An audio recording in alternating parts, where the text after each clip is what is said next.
আমরা আগামী যে ঈদুল আজহা উপলক্ষে জাতীয় ঈদগাহে যে ঈদের জামাত অনুষ্ঠান তার সকল প্রস্তুতি আমরা সম্পন্ন করেছি। আমার প্রিয় সহকর্মীবৃন্দ তাদের অক্লান্ত পরিশ্রম এবং সরকারের অপর যে সমস্ত সংস্থা আছে তাদের সকলের সহযোগিতায় আমরা আমাদের যে আয়োজন সেই আয়োজনটি আমরা সম্পন্ন করে ফেলেছি।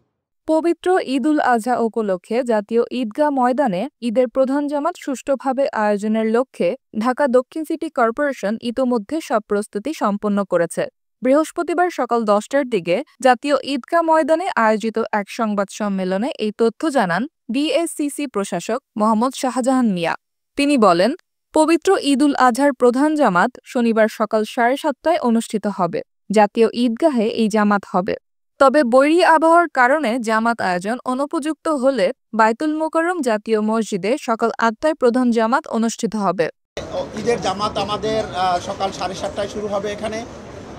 আর যদি আবহাওয়া এমনই খারাপ হয় যে এখানে কোনোরকমই নামাজ আদায় করা সম্ভব হচ্ছে না, তাহলে সেক্ষেত্রে আমাদের বিকল্প হিসেবে বায়তুল মোকাররম সকাল 8টায় সেখানে আমাদের ঈদের জামাত অনুষ্ঠিত হবে। নামাজ আদায়কারী মুসল্লিদের জন্য নেওয়া হয়েছে পর্যাপ্ত নিরাপত্তা ও সেবা ব্যবস্থা। প্রায় 35,000 মুসল্লির জন্য বিশাল আয়োজনে ঈদ জামাতের আয়োজন, ভিআইপি ব্লকে একসঙ্গে 250 জনের নামাজের ব্যবস্থা, পর্যাপ্ত নিরাপত্তা নিশ্চিতে পুলিশ, র্যাব ও অন্যান্য আইনশৃঙ্খলা রক্ষাকারী বাহিনী মোতায়েন, অজু, পয়ঃনিষ্কাশন ও পানির সুব্যবস্থা, মেডিকেল টিম ও অ্যাম্বুলেন্স প্রস্তুত রাখা, পৃথক প্রবেশ ও প্রস্থান গেট, নারী মুসল্লির জন্য পৃথক ব্লকে নামাজের ব্যবস্থা ও পৃথক প্রবেশ পথ।